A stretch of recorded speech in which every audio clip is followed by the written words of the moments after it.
So, i-mention ko rin later. So, for now, we'll use the Jukes method. Okay? So, let's go over with point of care testing or POCT. Tinasabi nila. Okay? So, what is POCT? Okay? Oh, sorry. By the way, let me record this pala, guys.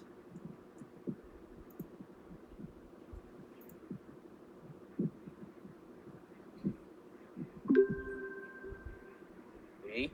So, what is point of care testing or POCT? So, this is also known as your bedside testing. Okay. So, bedside testing. Okay. So, very straightforward, guys. Okay. Near the patient. Okay. Tabi ng patient. Bedside. Okay. So, defined as analytical techniques provided by health institution which could be performed for inpatients or outside hospital facilities or laboratories. Okay. So, bedside meaning tabi ni patient. Okay? Meaning, you are going to use portable devices. Okay? Because you cannot bring a whole machine. Okay? Example, architect. Yung architect guys, parang 5 washing machine yan. Okay? So, yung size niyan, okay? So, 5 or 4. Depende sa model ng architect. Okay? So, that is very heavy guys. Okay? So, you cannot bring it to the beside the patient. So, you use portable devices. Okay. Okay. Yan. So, take note, hindi lahat ng testing can be done through bedside. Okay? There are only specific testing. Okay? For now. Okay? For now. Who knows? Maybe another 10 years, pwede na mag-bedside yung ibang testing dun. Yung mga specific, let's say, sexually transmitted infection, let's say yung mga syphilis. Yeah. Okay. So, or let's say, ano pa, let's say for chemistry, okay, cholesterol, yan. Until now, wala pang bedside testing for cholesterol only sugar pa lang. Okay. So, who knows, diba? Baka after 10 years, 5 to 10 years, meron na. Okay. So, what are the advantages of and disadvantages of point of care testing? Okay. Now, advantage, okay, of point of care testing, number 1, immediate result.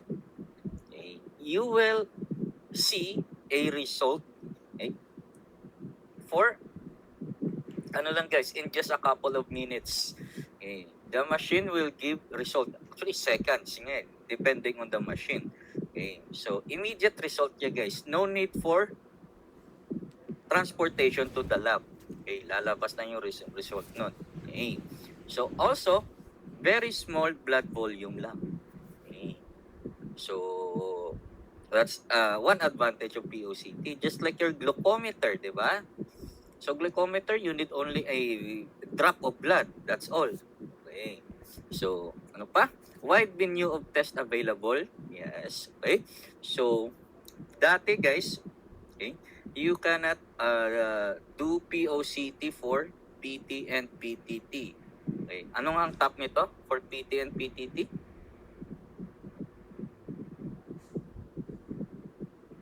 What is the top for this test? Anyway, para saan muna yung test na to? Prothrombin time and partial thromboplastin time. For what? One?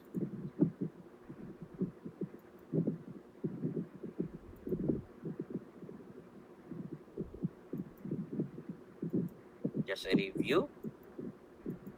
Ako nakalimutan na. Okay? So, Obriel. Para po malaman kung gaano po kabilis o katagal mag-clot po yung isang blood sample. Okay. So, Henry? Thank you, Obriel. Yung Henry? ano po, yung time ng blood clot po natin sa katawan, sir. Okay, so basically guys, this test is for coagulation study. gaano. Yes, correct naman, okay? So, final product is fibrin clot kasi. So, kung gaano katagal siya mag-clot. Okay. So, anong top ulit kung for coagulation studies?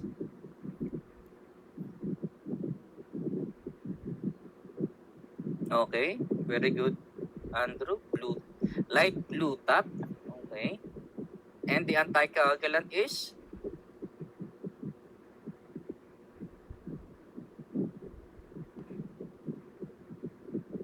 sodium citrate. Okay. Anticoagulant to blood ratio of this light blue top.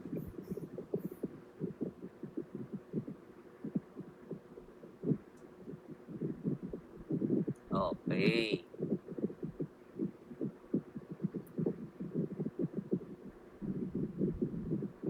Okay. So 9 is to 1. Okay. So okay. So previously, guys, you cannot do it bedside. Now, with the advancement of technology, pwede na. May POCT na siya. Okay, for PT, PTT. Okay. So, the disadvantage lang, guys, you cannot use it with edematous patient. Okay, because, as you all know, okay, edematous patient has retention of fluids in the tissue. Okay. So, may retention of fluid siya in the tissue. So, it might, or in rather, hindi lang it might, okay, it will affect the result of your coagulation studies. Yan. So, that's, ano yan. Ano pang other test that can be done with POCT? Electrolytes, pwede na. Okay? So, blood gas, yes, pwede na. Meron na siya.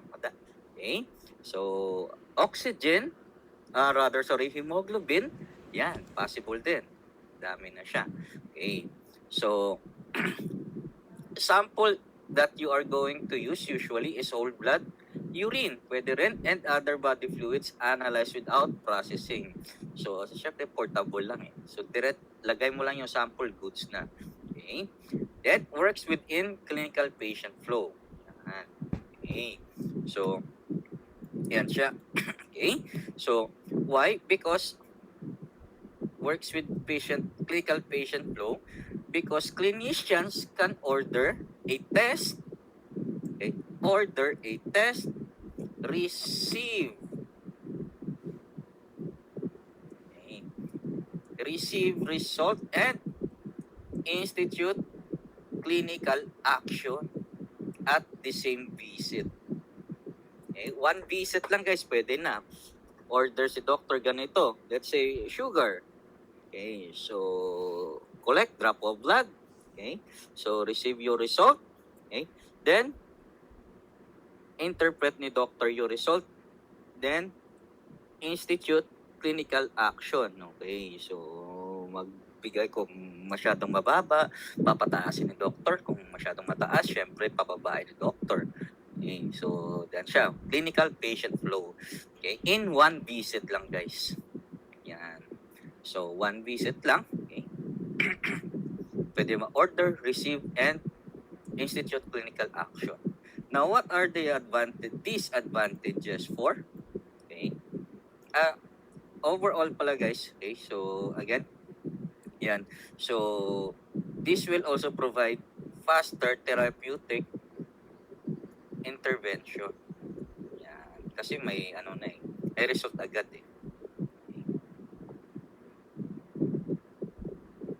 Therapeutic intervention. Yan. Siyempre, once may faster therapeutic intervention, siyempre, the potential for improved patient outcomes increases. Yan. So, kasi mas mabilis yung intervention. How about the disadvantage for this one? So, this can quite be expensive than traditional laboratory test result. Yan, because of portability. Yan. So, pansin nyo rin guys, di ba? Paliit ng paliit, pamahal ng pamahal. Di ba? So, may like yung mga, sino mga techie dyan, di ba? Yung mga, so all this, yung mga, let's say, sample lang, Apple. Di ba? Yung MacBook. Di ba? panipis ng panipis, pamahal ng pamahal. Diba? So, have you seen the first model ng MacBook, guys? Okay? Ang kapal nun. Diba? So, yan. So, compare mo yung size, okay, of the first generation compared today.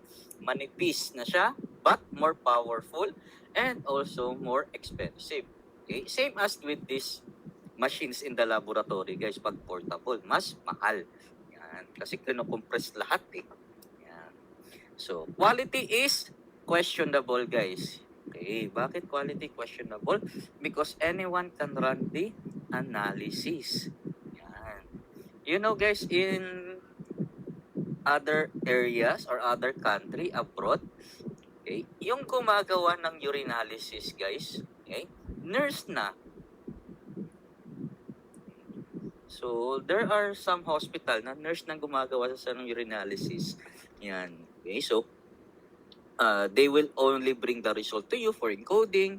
Pero sila yung gumagawa. Okay, yung collection and the testing for POCT. Yan, may mga ganyang hospital. Okay? And, bakit ano pa? Anyone can run this analysis. One good example for that one, guys, is your glucose, okay, or your glucometer.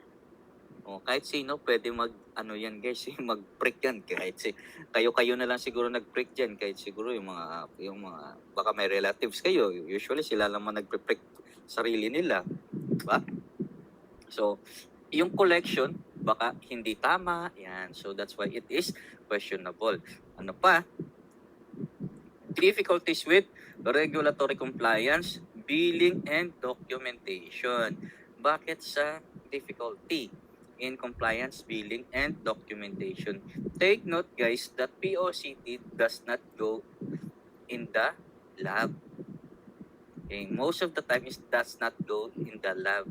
So, kanya-kanyang testing lang. Okay, so that's why it is hard to monitor. Yan. Okay. Unless na lang si nurse kunin niya yung result, then ibabato sa lab for official result releasing, tapos charge to patient. Actually, yun yung usual na ginagawa ng hospital, guys, for POCT. Okay, so parang una testing para mabilis yung intervention, then followed by charging or encoding of yung mga test, okay, na i-bill sa patient, yan. So, ang problema, pag nakalimutan ni nurse, libre na yun. Okay? Yan. Pero usually, nadidetect naman yan with your LIS, Laboratory Information System. Yan. Okay? So, sir, hindi ba mga doctor yan? Yung doctor, guys, usually, they are not guys, sa mga charging, billing, documentation. Hindi na sila masyadong gumagawa ng ganyan. Okay? Kasi technically, hindi nila trabaho yan. Okay? So, usually nurse yan or sa atin. Okay. Ano pa? Patient-focused staff with little formal education or experience in the laboratory testing. Yan. Ito yung problem, guys. Okay? Disadvantage. Patient-focused siya. Okay. So, hindi kailangan ng usually, hindi siya kailangan ng little or education. Kailangan graduate ka para mag-test ng glucometer. Hindi. Okay? So, patient-centered siya. Okay. So, that's yung isa sa mga disadvantage for POCT. Okay, kasi nasa tabi mo lang eh. Okay. Now, let's go over with examples of your POCT. Okay. So, eto, pregnancy testing. Yan. That's one example din. Okay. So, anyone can do it naman, di ba? So, yan. Bakit sa questionable? What if lang hindi sinunod yung ni patient, yung what you call this, yung testing for instruction for pregnancy test kit. Tipong meron siyang menstruation, tapos nag-test siya, di ba? So erroneous na yung result nun. Yeah, kaya siya questionable. Okay? Preg test, ano pa? Glucometer, syempre you are very familiar with this one. Okay? Hemoglobin. Okay, this is your for hemoglobin, guys. Yan. Okay, so drop of blood only din ito, guys. Tapos lalagay lang dito. Okay. So yan, so your diaspec. Okay. For usually this hemoglobin, guys, this is good for mass blood donation. Kasi usually mass blood donation, syempre outside laboratory yan usually guys ginaganap. Okay. It occurs outside the laboratory. So technically, okay, you cannot bring the whole machine for CBC there. Okay, so hemoglobin naman kasi very important yan to prevent any unwanted occurrences. Baka mahilo sa kakalagitnaan ng donation. Yan. At least malaman yung level ng hemoglobin. Okay. Also, you have your chemistry analytes, your ISTAT. Okay. So this is test for creatinine, okay, blood urea nitrogen or BUN,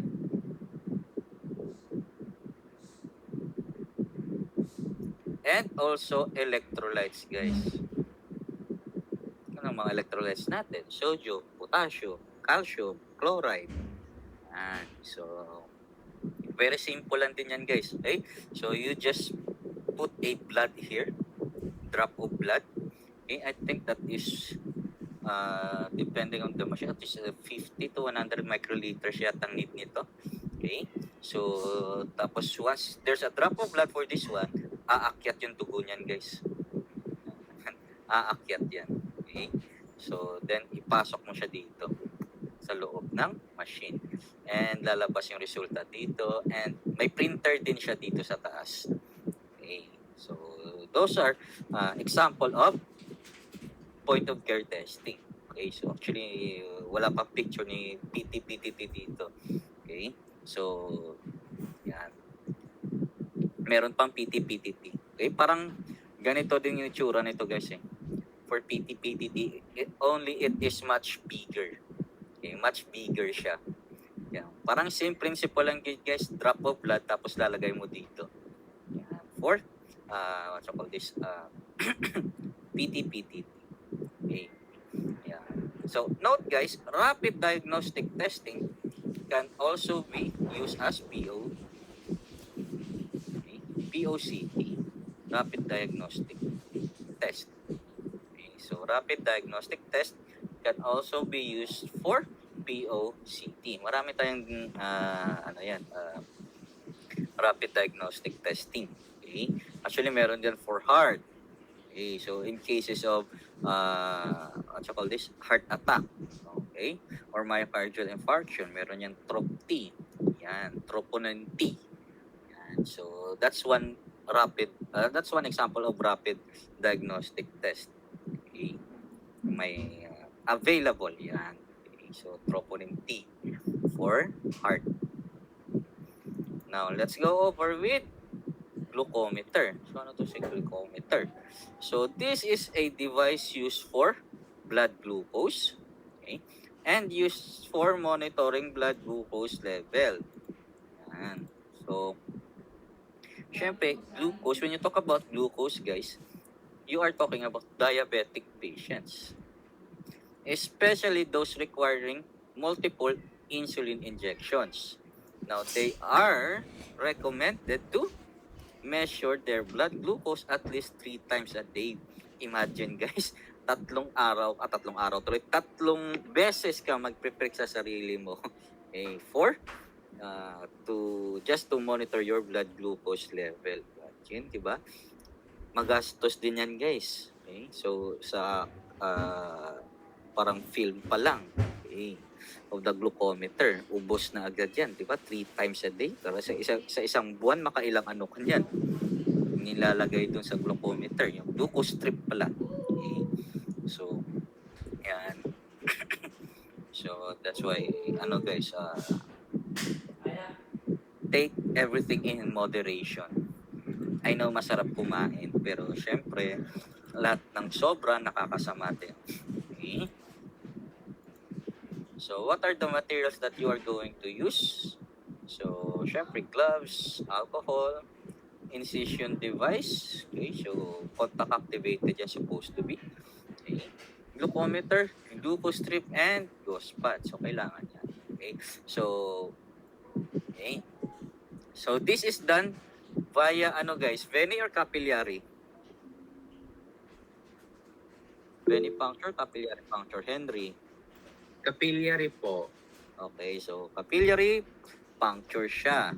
Okay, so baka mag-ano kayo ng veni. Yung glucometer guys ha, I'm talking about glucometer. Okay, so although test for glucose can be done also with uh, venipuncture. So different machine naman 'yun. Okay, so hindi na siya portable. Hindi na siya portable. Okay. So let's go over with the procedure. Same with capillary puncture, guys. So you need to identify the patient and explain the procedure. So perform hand hygiene and apply gloves. Okay, prepare all the materials. Then select the puncture site. Okay, so again, third or fourth finger, middle or ring finger. Okay, so hanggat maaari, middle or ring finger. Okay, then insert glucose strip into the glucometer, guys. Okay, so etong glucose strip, you insert it in the glucometer and wait for it, guys, kasi maglo-load pa yan guys eh. Wait for it to have a parang sign. Usually parang ganyan yan guys dito. Meaning, you need to put a drop of blood na. Okay. So, wait for it. Pag lumabas yan, then you puncture the finger using a lancing pen. Gently squeeze the finger until a drop of blood forms. Okay. Then position the meters beside the finger and use the strip to pick up the blood. Ito yun guys.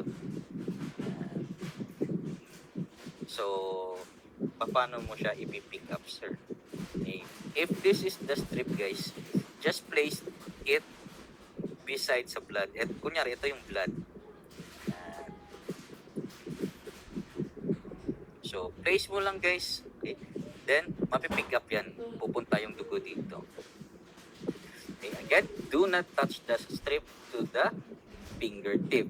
Okay. So, wag mo ipatong guys ha. Yung dugo dito. Yan. Kung pinatong mong dugo dito, wala na. Mag-error yan. You will use another glucose tip na. So, para ka lang nagko-collect. Remember collecting guys, for capillary tubes, di ba? Parang tinatouch mo lang yung blood mismo, and not the whole talaga, yung sa finger, hindi. Okay? So, tinatouch mo lang siya, yung sa part na yon. Okay? Nako-collect na siya. Okay? Now, then, wait for the prompt of the device before withdrawing the finger and wait for the result. Usually for a couple of seconds, lalabas na siya, depending on the brand that you are going to use. And this is usually reported in conventional milligrams per deciliter. Yan.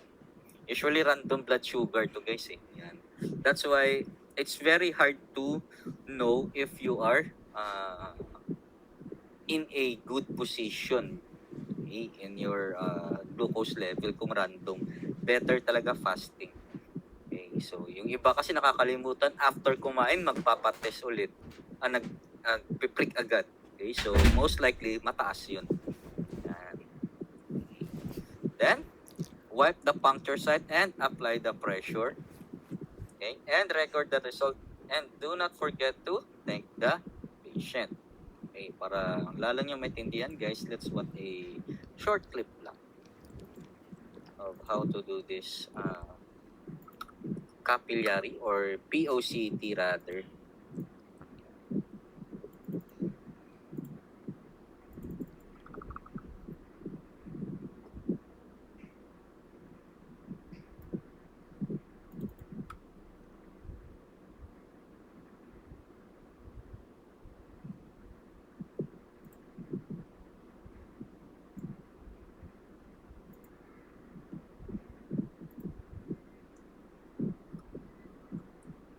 Para may idea din kayo.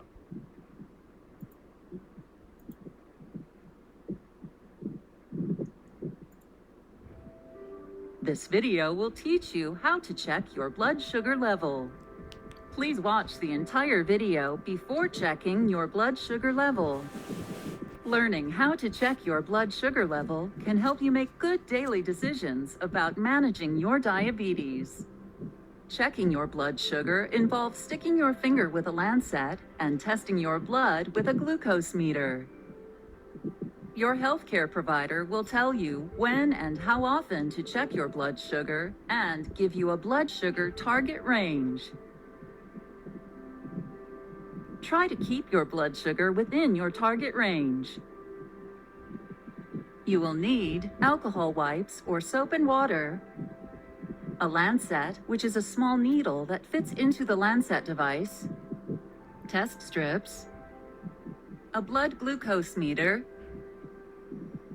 and a logbook. Step 1. Wash your hands with soap and water and then dry them, or use an alcohol wipe to clean the finger you will use for the testing site and let it dry. Step 2. Remove a test strip from the container and put the cap back on to protect the strips. Be sure to use a new test strip each time you check your blood sugar. Step 3. Insert the test strip into your glucose meter. Step 4. Place a new lancet into your lancet device. Always use a new lancet every time you check your blood sugar.